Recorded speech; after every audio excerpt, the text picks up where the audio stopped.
నమో బుద్ధాయ, జై భీమ్. నా పేరు బేతాళ్ సుదర్శనం. భారతీయ బౌద్ధ మహాసభ సమతా సైనిక దళ్ ఆంధ్రప్రదేశ్ విభాగానికి రాష్ట్ర అధ్యక్షుడిగా పనిచేస్తున్నాను. బహుజన యుద్ధబేరి యూట్యూబ్ ఛానల్కు స్వాగతం పలుకుతున్నాను. మిత్రులందరూ దయచేసి ఈ ఛానల్ను సబ్స్క్రైబ్ చేయండి, షేర్ చేయండి. మిత్రులందరూ కూడా తెలపవలసిందిగా వ్యక్తిగతంగా విజ్ఞప్తి చేస్తున్నాను. ఈరోజు నేను మాట్లాడాలనుకున్న అంశం చాలా లేటెస్ట్. అందరూ చాలామంది ఈ అంశంపై యూట్యూబ్ ఛానల్లో చాలామంది మాట్లాడారు. అదే అంశాన్ని ఒక బౌద్ధుడిగా నేను మీకు తెలియచేయాలని భావిస్తున్నాను. ఈ సుప్రీంకోర్టులో ఆదరణీయులు జస్టిస్ బిఆర్ గవాయ్ గారి మీద ఒక ఆర్ఎస్ఎస్ కార్యకర్త, సీనియర్ న్యాయవాది దాడి చేసిన ఘటన పైన నేను ఈ ఖజురాహో బౌద్ధ వారసత్వం, సుప్రీంకోర్టు వర్సెస్ ఆర్ఎస్ఎస్, ఈ అంశాన్ని నేను మీతో మాట్లాడాలని భావిస్తున్నాను. వాస్తవంగా భారతదేశంలోని చారిత్రాత్మకమైన కట్టడాలన్నింటినీ మనం బ్రిటిష్ వారు రాకముందు పరిశీలించినట్లయితే అవన్నీ మట్టితో కప్పెపెట్టబడమని, చాలా వరకు విరగపట్టడం, డిస్ట్రాయ్ చేయటం, అసలు ఆనవాళ్ళు లేకుండా చేశారు. భారతదేశ వ్యాప్తంగా కొన్ని ఆనవాళ్ళని మట్టితో కప్పివేశారు. అవి వాటిని ఆపలేకపోయారు. కానీ చాలా చోట్ల చరిత్రను పురాణాలతో వక్రీకరణ చేశారు. ఇప్పుడు మరలా లేటెస్ట్ స్టడీస్ అన్నీ కూడా ఏం చెప్తున్నాయి అంటే, ఇప్పుడున్న ప్రాచీన కట్టడాలన్నీ కూడా బౌద్ధ కట్టడాలని చెప్పి బుద్ధిస్టులు ప్రతి చోట క్లెయిమ్ చేస్తున్నారు. వాటికి సాక్ష్యాలు చూపిస్తూ అనేక వీడియోలు కానీ సోషల్ మీడియాలో ప్రచారం పెద్ద ఎత్తున చేస్తున్న సోదరులందరినీ కూడా అభినందిస్తూ ఈరోజు ఖజురాహో బౌద్ధ వారసత్వమే అని అంశం మీద మనం మాట్లాడాలని నేను భావిస్తున్నాను. భారతదేశంలో రాజ్యాంగ పాలన అని చెప్పుకుంటున్నప్పటికీ ఆ రాజ్యాంగ విలువలను అణగదొక్కే ప్రయత్నాలు ఇప్పటికీ కొనసాగుతూనే ఉన్నాయి. ఆర్ఎస్ఎస్, రాష్ట్రీయ స్వయం సేవక్ సంఘ్ అనే సంస్థ దేశాన్ని హిందూ రాజ్యంగా మార్చాలని బహిరంగంగా ప్రకటిస్తుంది. ఈ సంస్థకు అనుకూలంగా తీర్పులు వచ్చినప్పుడు కోర్టులు ధర్మపాలకులని, వ్యతిరేకంగా వచ్చినప్పుడు అదే కోర్టులు అధర్మ పక్షపాతులుగా ముద్ర వేయబడుతున్నాయి. ఇటీవల సుప్రీంకోర్టులో చేసుకున్న సంఘటన ఈ మానసికతను బహిర్గతం చేస్తుంది. ఖజురాహో వివాదం నేపథ్యం. సుప్రీంకోర్టు ఘటన 2025 అక్టోబర్ 7వ తారీఖున సుప్రీంకోర్టు నెంబర్ 1లో ఒక ఆశ్చర్యకరమైన దుర్మార్గ ఘటన జరిగింది. మధ్యప్రదేశ్కు చెందిన అడ్వకేట్ రాకేష్ కిషోర్, 71 సంవత్సరాల ఒక సీనియర్ న్యాయవాది, ప్రధాన న్యాయమూర్తి బిఆర్ గవాయ్పై చెప్పు విసిరాడు. అదృష్టవశాత్తు అది తగలలేదు. ఈ ఘటన ఖజురాహోలో జవరి ఆలయంలో ఉన్న తలలేని విగ్రహం పునర్నిర్మాణం గురించి దాఖలైన పిటిషన్ విచారణ సమయంలో జరిగింది. రాకేష్ కిషోర్ ఈ విచారణకు ముందు ఆర్కియాలజీ సర్వే ఆఫ్ ఇండియా వారిని సంప్రదించి తలలేని విగ్రహానికి విష్ణువు తలను అమర్చాలని పలుమార్లు అభ్యర్థించాడు. దానికి వారు బదులుగా ఇది ఎటువంటి పరిస్థితుల్లో విష్ణువు తలను అమర్చడం జరగదు, ఎందుకంటే పురావస్తు చట్టం ప్రకారం యథాస్థితిని కొనసాగించాలి, కానీ ఎటువంటి పరిస్థితులలో తలలను అమర్చడం అనేది ఆ చట్టం ప్రకారం కుదరదని తేల్చి చెప్పిన తర్వాతనే ఆయన సుప్రీంకోర్టును ఆశ్రయించి గవాయ్ గారి మీద బురద జల్లడానికి ఈ కేసు వేసినట్టు తెలుస్తుంది. రాకేష్ కిషోర్ వాదన ఏముంది? విష్ణు విగ్రహానికి తల అతికించి తిరిగి ప్రతిష్ఠించాలని న్యాయస్థాన సమాధానం సిజేఐ గవాయ్ గారి మీద ఆయన అడిగాడు. మీరు విష్ణువుపై భక్తుల అయితే ఆయన్ను ప్రార్థించండి, ఆయన మీకు తల తానే ఇస్తాడని వ్యాఖ్యానించారు. ఈ వ్యాఖ్యను ఆర్ఎస్ఎస్, హిందూ సంఘాలు హిందూ దేవతల అవమానంగా మార్చి సోషల్ మీడియాలో ప్రచారం ప్రారంభించాయి. దళితుడైన సుప్రీంకోర్టు ప్రధాన న్యాయమూర్తిని అవమానపరిచే ట్రోలింగ్ ఊపందుకుంది. ఇది కేవలం భావోద్వేగ ప్రతిస్పందన కాదు, ఒక ముందస్తు కుట్రకు సంకేతం. కుట్ర లక్షణాలు. RSS activist timeline September 16, 2025న గవాయి వ్యాఖ్యలు వెలువడగానే ఆర్ఎస్ఎస్ ఐటీ సెల్కి చెందిన అనేక అకౌంట్లు సోషల్ మీడియాలో రిమూవ్ గవాయ్ అనే హ్యాష్ట్యాగ్తో ట్రెండ్ చేశారు. అజిత్ భారతి అనే రైట్ వింగ్ యూట్యూబర్ తన పాడ్కాస్ట్లో గవాయ్ కారు ముందు 10 మంది నిలబడి ప్రశ్నించండి అని రెచ్చగొట్టాడు. మరో అతిథి వారిపై ఉమ్మి వేయండి అని పబ్లిక్గా అన్నాడు. ఇలాంటి ఇన్సైట్మెంట్ తర్వాత కూడా ప్రభుత్వం లేక పోలీసులు ఎలాంటి చర్య తీసుకోలేదు. అదే సమయంలో ఆర్ఎస్ఎస్ శతాబ్ది ఉత్సవాలకు గవాయ్ తల్లి కమలాతి గవాయ్ గారిని ఆహ్వానించగా ఆమె నేను అంబేద్కరైట్ను, ఆర్ఎస్ఎస్ భావజాలానికి విరుద్ధురాలని అని చెప్పి స్పష్టంగా తిరస్కరించారు. దీని తర్వాత గవాయ్ కుటుంబంపై సోషల్ మీడియాలో కక్ష తీర్చుకునే ప్రచారం మొదలైంది. ఇదంతా జరుగుతున్న 20 రోజుల వ్యవధిలో ఆర్ఎస్ఎస్ ప్రణాళికాబద్ధంగా గవాయ్ను సనాతన విరోధిగా ప్రజల్లో ప్రదర్శించేందుకు ప్రయత్నించింది. అక్టోబర్ 7న జరిగిన చెప్పుల దాడి సంఘటన తర్వాత ఈ వాతావరణం మరింత వేడెక్కింది. ఈ దేశవ్యాప్తంగా చర్చ అయితే మొదలైంది. ఆర్ఎస్ఎస్ యొక్క ద్వంద్వ ధోరణి. ఆర్ఎస్ఎస్ తన అనుకూలంగా తీర్పులు వచ్చినప్పుడు వాటిని రాష్ట్ర హిందుత్వ విజయంగా జరుపుకుంటుంది. ఒకటి అయోధ్య తీర్పు 2019లో బాబ్రీ మసీదు విధ్వంసం తర్వాత దోషులెవరికి శిక్షించబడలేదు. రెండవది గుజరాత్ మారణకాండ 2002లో అనేక హత్యలు జరిగినప్పటికీ ప్రధాన నిందితులు నిర్దోషులుగా బయటపడ్డారు. కానీ ఏ తీర్పు తమ సిద్ధాంతానికి వ్యతిరేకంగా వస్తే ఆర్ఎస్ఎస్ కోర్టులనే దేశద్రోహులుగా చూపుతుంది.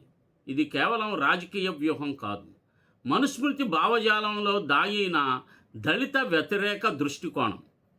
మనుస్మృతి భావజాలం దళిత న్యాయమూర్తులపై కక్ష. మనుస్మృతి ప్రకారం శూద్రులు జ్ఞానం పొందకూడదు, న్యాయపీఠాలు అధిష్ఠించకూడదు. ఇప్పటి ఆర్ఎస్ఎస్ కూడా అదే ఆలోచనతో జీవిస్తుంది. ఒక దళిత న్యాయమూర్తి సిజేఐ గవాయ్ హిందూ దేవాలయంపై నిర్మాణం చేయొద్దు అని తీర్పు ఇవ్వడం ఆర్ఎస్ఎస్ భావజాలానికి తట్టుకోలేని విషయమై కూర్చుంది. ఇది కేవలం ఒక మతపరమైన ఆగ్రహం కాదు, దళితుల రాజ్యాంగ హక్కులపై ద్వేషం. స్వయంగా డాక్టర్ అంబేద్కర్ ఆలోచనలను ఆచరణ పట్టే కుటుంబం నుంచి వచ్చిన గవాయ్పై దాడి జరగటం యాదృచ్ఛికం కాదు. ఖజురాహో 100% బౌద్ధ వారసత్వ కేంద్రం. ఆర్ఎస్ఎస్ జవరి ఆలయం విష్ణువుకు సంబంధించిందని చెబుతున్నా చారిత్రక ఆధారాలు దానికి విరుద్ధంగా ఉన్నాయి. చైనా యాత్రికుడు హ్యూయన్ చాంగ్ తన ప్రయాణ వివరణలో 7వ శతాబ్దంలో ఖజురహో ప్రాంతంలో 10 బౌద్ధ మఠాలు మరియు 400 మంది భిక్షులు ఉన్నారని రాశాడు. 1850లో బ్రిటిష్ పురావస్తు శాస్త్రవేత్త అలెగ్జాండర్ కనిహింగ్హామ్ గారు అక్కడ నుండి 6 అడుగుల ఎత్తైన బుద్ధ విగ్రహాన్ని కనుగొన్నారు. జవరి ఆలయంలో తలలేని విగ్రహం మొదట బౌద్ధ బోధిసత్వ రూపం కావచ్చునని archaeology survey of India ASI రికార్డులు సూచిస్తున్నాయి. తర్వాత కాలంలో హిందూ పూజ విధానాలు ప్రవేశించి దానిని విష్ణువుగా మార్చారు. అదే విగ్రహాన్ని ఇప్పుడు విష్ణువు తల తిరిగి పెట్టాలని పిటిషన్ వేయటం జరిగింది. బౌద్ధ వారసత్వాన్ని మసకబార్చే ప్రయత్నం ఇక్కడ స్పష్టంగా జరుగుతుంది. మీరు ఆంధ్రప్రదేశ్ రాజధాని అమరావతికి వెళ్ళేటప్పుడు ఉండవల్లి గుహలు వస్తాయి. అక్కడ బోధిసత్వ బుద్ధుడు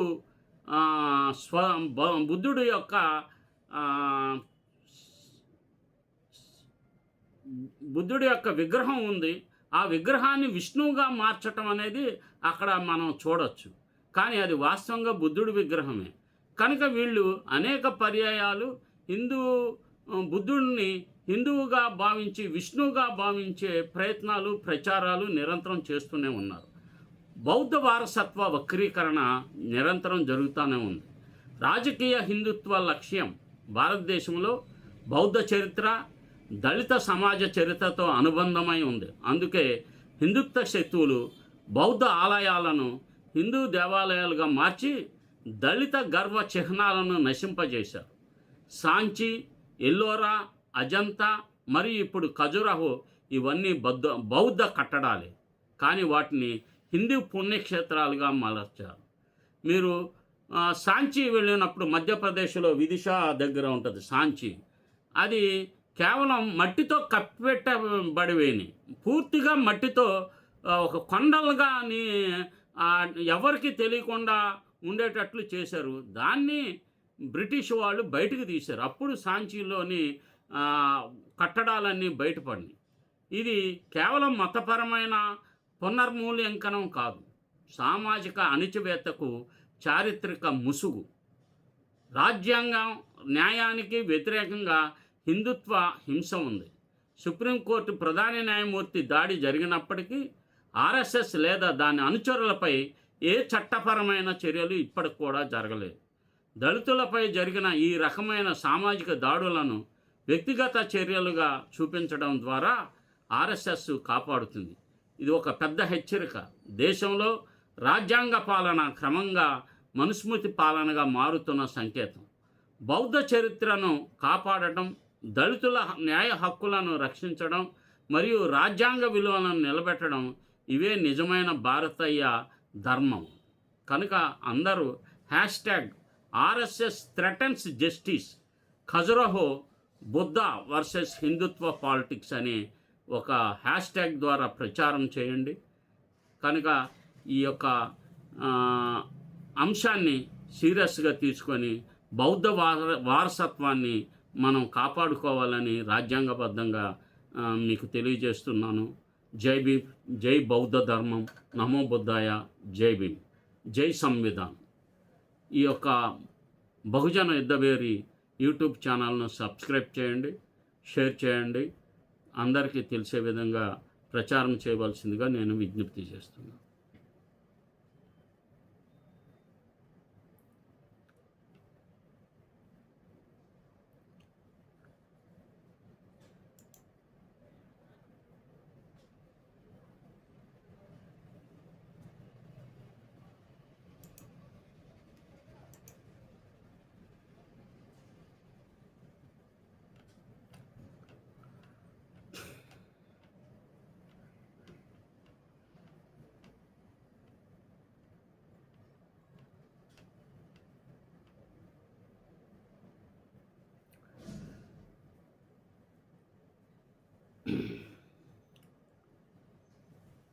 నమో బుద్ధాయ, జై భీమ్,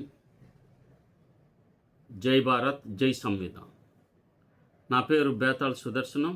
భారతీయ బౌద్ధ మహాసభ సమతా సైనిక దళ ఆంధ్రప్రదేశ్ రాష్ట్ర అధ్యక్షుడిగా పనిచేస్తున్నాను. ఈ బహుజన యుద్ధభేరి యూట్యూబ్ ఛానల్కు స్వాగతం పలుకుతున్నాను. ఈ యొక్క ఛానల్ను సబ్స్క్రైబ్ చేయండి, షేర్ చేయండి, సోషల్ మీడియాలో ప్రచారం చేయవలసిందిగా విజ్ఞప్తి చేస్తున్నాను. ఈరోజు నేను చర్చించాలనుకున్న అంశము సుప్రీంకోర్టు తీర్పులు సమగ్ర బహుజన హక్కులపై దాడి చేస్తున్నాయి. అయినప్పటికీ బహుజనులు మౌనంగా ఉండటం అత్యంత బాధాకరంగా ఉంది. సుప్రీంకోర్టు తీర్పులు సమగ్ర బహుజన హక్కులపై దాడి చేస్తుంది.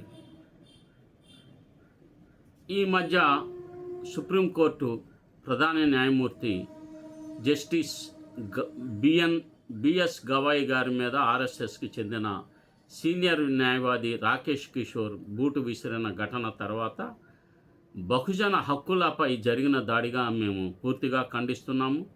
అక్టోబర్ 7, 2025 ఈ దాడి జరిగింది. దీనిని దేశవ్యాప్తంగా అన్ని సంస్థలు కూడా తీవ్రంగా ఖండిస్తున్నాయి. కానీ దీనిపై తీసుకున్న చర్యలు తక్కువ స్థాయిలో ఉండటం మాత్రం విచారకరం. బార్ కౌన్సిల్ కేవలం సస్పెన్షన్తో మాత్రమే చేసింది. ఎటువంటి ఎఫ్ఐఆర్ నమోదు చేయలేదు, అరెస్ట్ ఇప్పటికీ జరగలేదు. ఇది ప్రధానమంత్రి మోడీ పాలనలో వ్యవస్థ యొక్క పక్షపాతాన్ని చూపిస్తుంది.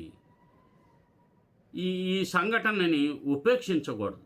తప్పనిసరిగా ప్రభుత్వమే రాకేష్ కిషోర్పై కేసు నమోదు చేయాలి, అరెస్ట్ చేయాలి, చట్టబద్ధంగా విచారణ చేయాలి. నేను అతనులో పశ్చాత్తాపం లేదు. ఈ మాటలు, ఈ బూటు విసిరినందుకు నేను గర్విస్తున్నానని తను ప్రచారం చేసుకున్నాడు కాబట్టి తప్పనిసరిగా వారిపైన చర్యలు తీసుకోవాల్సిందిగా నేను సమతా సైనిక దళ తరఫున డిమాండ్ చేస్తున్నాను. 85% జనాభా కలిగిన ఎస్సీ, ఎస్టీ, బీసీ మైనార్టీలు బహుజన సమాజంపై తమపై వచ్చిన అన్యాయాలపై తీర్పులపై చెప్పులు విసిరే ధోరణి ఉంటే దేశంలోని అన్ని కోర్టులు చెప్పులతో నిండిపోయాయి. కానీ మూలవాసులు భారత రాజ్యాంగంపై విశ్వాసం కలిగి ఉన్న ప్రజలు కాబట్టి, ప్రజాస్వామ్య విలువలను గౌరవిస్తారు కాబట్టి, అందువల్ల వారు ఇంకా రాజ్యాంగబద్ధమైన రక్షణ కోసం శాంతియుతంగా ఎదురుచూస్తున్నారు.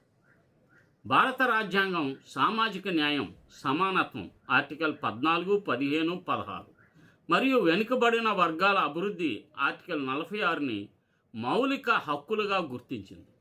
బాబాసాహెబ్ డాక్టర్ బిఆర్ అంబేద్కర్ దృష్టిలో రూపొందించిన ఈ సూత్రాలు ఎస్సీ, ఎస్టీ, బీసీ మైనార్టీల రిజర్వేషన్ మరియు రక్షణ కోసం ఉద్దేశింపబడ్డాయి. కానీ సుప్రీంకోర్టు తీర్పులు ఇందిరా సాహ్ని 1992 నుండి, ఈడబ్ల్యూఎస్ 2022, అయోధ్య 2019, సబ్ క్లాసిఫికేషన్ 2024 వరకు ఈ హక్కులను బలహీనపరుస్తున్నాయనే భావన బహుజన సమాజంలో వ్యాప్తి చెందింది. ప్రత్యేకంగా ఎస్సీ, ఎస్టీ అట్రాసిటీ చట్టం 1989 కేసుల్లో శిక్ష నిష్పత్తి కేవలం 5-7 మధ్య మాత్రమే ఉండటం, 90 కేసులు రద్దు కావడం ఇది కేవలం గణాంకం కాదు, బహుజన సమాజంపై చట్టపరమైన అన్యాయం. ఇది రాజ్యాంగ స్ఫూర్తిని దెబ్బతీసే న్యాయ పరిమితులు దాటిన చర్యగా భావించవచ్చు. ఎస్సీ, ఎస్టీ అట్రాసిటీ చట్టం రక్షణ చట్టమా లేక దెబ్బతీసే సాధనమా? ఈ చట్టం దళితులు, ఆదివాసీలపై కుల ఆధారిత హింస, అత్యాచార, దోపిడీ, వివక్ష వ్యతిరేకంగా రూపొందించబడింది. కానీ ఇటీవల సుప్రీంకోర్టు తీర్పులు ఈ చట్టాన్ని బలహీనపరుస్తున్నాయి. జూలై 23, 2025లో బాధితుడు ఎస్సీ లేదా ఎస్టీ కులానికి చెందడమే సరిపోదు, కుల ఉద్దేశం క్యాస్ట్ ఇంటెంట్ ఉన్నట్టు నిరూపించకపోతే కేసు రద్దు చేయవచ్చని ఒక తీర్పు వచ్చింది. సెప్టెంబర్ 15, 2025 ముందస్తు బెయిల్, యాంటిసిపేటరీ బెయిల్ రద్దు సరిగానే ఉన్నా చట్టం దుర్వినియోగం కాదన్న అభిప్రాయం వ్యతిరేకంగా వచ్చింది. ఆగస్టు 23, 24 హైకోర్టు అక్విటల్ నిర్దోషను కొనసాగిస్తూ ప్రజా సమక్షంలో అవమానం జరగలేదంటే కేసు లేదని పేర్కొనటం జరిగింది. ఈ తీర్పులు బాధితుల రక్షణను దెబ్బతీస్తున్నాయి.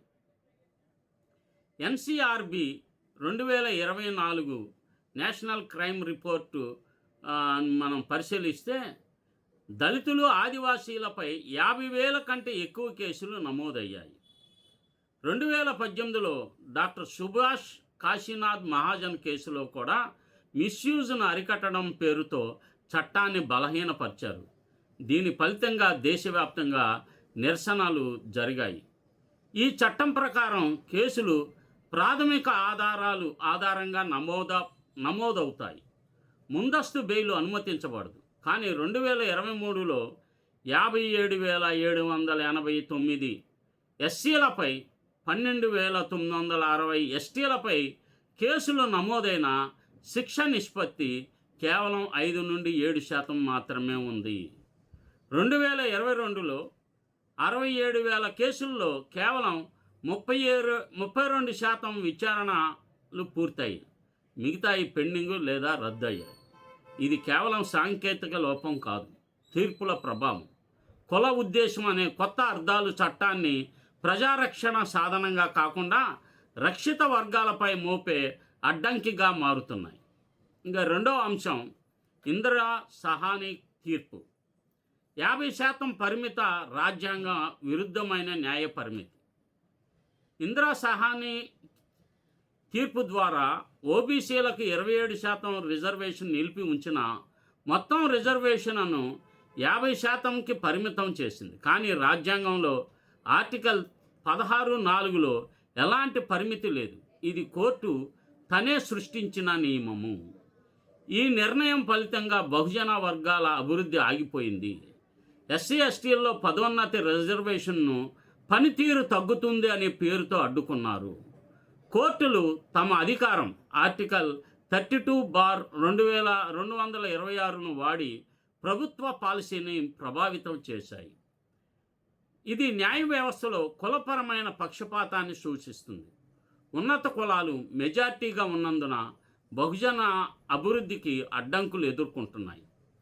మూడవది ముఖ్యమైన పాయింట్, ఈడబ్ల్యూఎస్ రిజర్వేషన్ 2019లో 50% పరిమితిని మించి ధనవంతులకు ప్రయోజనం కలిగించింది.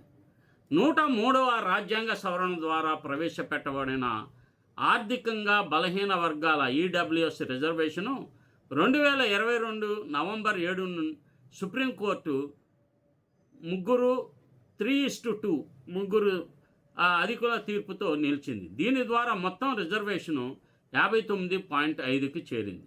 కానీ ఈడబ్ల్యూఎస్ అర్హతలో ఆదాయము 8 లక్షల లోపు ఉన్న భూమి ప్లాట్లు లెక్కలోనికి రానే రావు. ఫలితంగా ఆధిపత్య కులాలు, బ్రాహ్మణులు, క్షత్రియులు, వైశ్యులు 80% కంటే ఎక్కువ ప్రయోజనాలు పొందుతున్నాయి. ఎస్సీ ఎస్టీ బీసీల్లో ఆర్థికంగా వెనుకబాటు వారు ఈ కేటగిరీకి అనర్హులు. ఇది సామాజిక న్యాయస్ఫూర్తికి విరుద్ధం. సౌరభ్ యాదవ్ తీర్పు 2025 4వది. మెరిట్ బహుజనులదా లేక ఉన్నత కులాలదా? సెప్టెంబర్ 9, 2025 సివిల్ అప్పీల్ నంబర్ 7179/2024లో సుప్రీంకోర్టు తీర్పు ప్రకారం ఎస్సీ ఎస్టీ ఓబీసీ అభ్యర్థుల వయసు లేదా ఫీజు సడలింపు పొందితే ఓపెన్ కేటగిరీలోకి వెళ్ళకూడదని పేర్కొంది. ఇది మెరిట్ ఆధారంగా ఎంపికయ్యే అవకాశాలను దెబ్బతీసింది. ఫలితంగా ఓపెన్ సీట్లు ఉన్నత కులాలకే మిగులుతున్నాయి. ఇది రాజ్యాంగంలోని ఆర్టికల్ 14 మరియు 16లోని సమాన అవకాశాల సూత్రానికి వ్యతిరేకంగా ఉంది. 5వ తీర్పు, అయోధ్య తీర్పు 2019లో బౌద్ధ సాకేత్ నుండి హిందూ మత ప్రబలతకు మార్గం. బౌద్ధ సాకేత్ అయోధ్య బుద్ధుడు 12 సంవత్సరాలు నివసించిన చారిత్రక స్థలం.